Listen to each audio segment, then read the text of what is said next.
நண்பா, நண்பீஸ் நான் நல்லா தான் ஆரம்பிச்சேன். ஆனா குறுக்க குறுக்க கேள்வி கேட்டு என்ன சுத்து போட்டுட்டாங்க. இப்பதான்ப்பா புரியுது.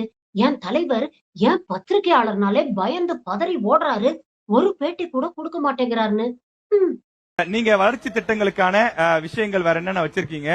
அந்த விஷயங்கள் ஏதாவது இருந்தா சொல்லலாம்.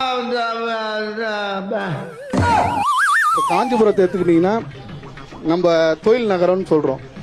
இது ஸ்ரீபெரும்புதூர் வந்து சட்டமன்ற தொகுதி வந்து தொழில் நகரம். ஆனா அங்க பாத்தீங்கன்னா ஒரு தொழிற்கல்லூரி கூட இது வரைக்கும் இந்த 2 ஆட்சியிலும் கொண்டு வரப்படல. அதே போல பாத்தீங்கன்னா இந்த சட்டமன்ற தொகுதி வேட்பாளர் ஒரு தேர்தல் அறிக்கை ஒரு இதுவை கொடுத்தாரு. இந்த சட்டமன்ற தொகுதியில சிப்கார்டை கொண்டு வருவேன், இளைஞர்களுக்கு வேலை வாய்ப்பு உருவாக்குவேன்னு சொன்னாங்க. இது வரைக்கும் அதெல்லாம் கொண்டு வரல. நாங்க 100% உறுதியா சொல்றோம். வினோத், எனக்கு புரியல. இப்ப காஞ்சிபுரத்துக்கு உள்ள சிப்கார்டு கொண்டு வரணும்ன்றீங்க. விமான நிலையமும் வளர்ச்சிக்கான திட்டம் தான்.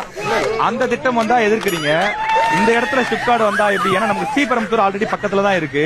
இங்க இருந்து தாராளமா போயிட்டு வந்துட முடியும். இன்னும் என்ன நீ பைத்தியக்காரனவே நினைச்சிருக்கிறல்ல நீ? இல்லையே, நான் உங்களை பணக்காரனா நினைச்சிட்டு இருக்கேன். விவசாயத்தை அழிக்காமல் வளர்ச்சி திட்டத்தை கொண்டு வருவதற்கு என்ன திட்டத்தை நீங்கள் வைத்திருக்கிறீர்கள்? தேவையில்லாத ஐடியாலாம் நம்மள இறக்கி விட்டு படிக்க பாக்கானே. இவங்கிட்ட போய் நான் என்னத்த பேசுவேன்? ஐயா